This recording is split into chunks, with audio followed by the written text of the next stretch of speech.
पिछले कुछ महीनों में हुई बीजेपी की संसदीय बोर्ड की बैठकों में आमतौर पर तनातनी का माहौल रहता था, लेकिन देश भर में मिले बम्पर जनादेश ने पार्टी के अंदर का माहौल बदल दिया है। संसदीय बोर्ड की बैठक की तस्वीरें इसी बात को बयां कर रही हैं।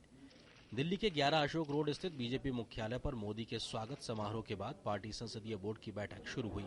इसमें मोदी के अलावा पार्टी के वरिष्ठ नेता लालकृष्ण आडवाणी, राजनाथ सिंह, मुरली मनोहर जोशी, रामलाल और सुषमा स्वराज भी मौजूद थे। संसदीय बोर्ड ने अभूतपूर्व जीत दिलाने के लिए मोदी की सराहना का प्रस्ताव पारित किया। The people of India have spoken and spoken decisively. For the first time since independence, a non-Congress political party has got a majority on its own.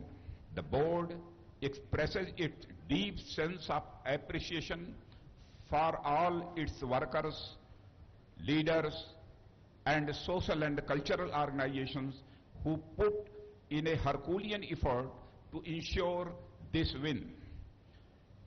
The BJP Parliamentary Board records its deep sense of appreciation to the tireless effort and leadership provided by Shri Narendra Bhai Modi in this campaign.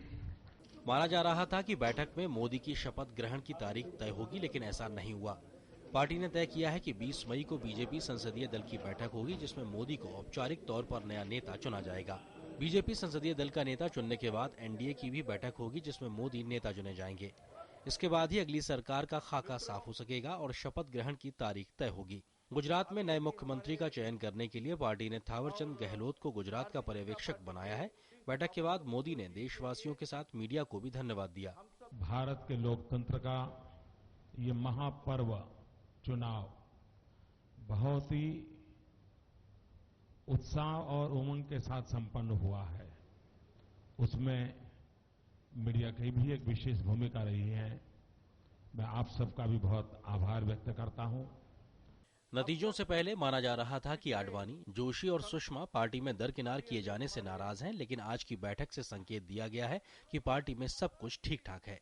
Narendra Modi के साथ साथ संसदीय board में शामिल हुए सभी सदस्यों की मंच पर एकजुटता का प्रदर्शन कर बीजेपी ने साफ संकेत तो दे दिया, लेकिन दो अहम सवालों के जवाब अभी भी मिलने बाकी हैं कि अगर राजनाथ सिंह नरेंद्र मोदी की अगुवाई वाली सरकार में शामिल होते हैं तो बीजेपी का अगला अध्यक्ष कौन होगा और लालकृष्ण आडवाणी की क्या नई भूमिका होगी।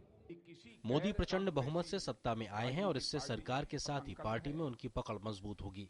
ऐसे में कैबिनेट के गठन समेत सारे फैसले करने में मोदी को अब काफी आजादी रहेगी। शैलेंद्र मिश्र और सुधाकर दास के साथ ब्यूरो रिपोर्ट, डीडी न्यूज।